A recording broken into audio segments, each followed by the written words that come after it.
Okay guys, this is a Boeing 737, okay? The nose, as you can see,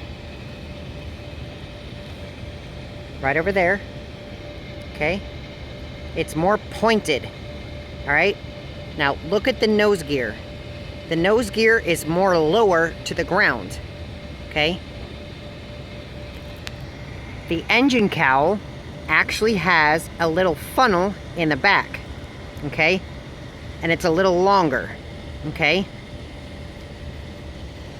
The wing is actually a little lower to the ground. This is what you call a scimitar, okay? This little guy right here, all right? This is a Boeing 737. And the APU in the back is like a little slant, all right?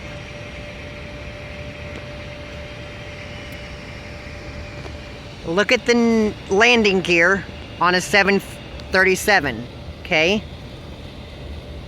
You will see that they are lowered to the ground with not very big and long struts, okay?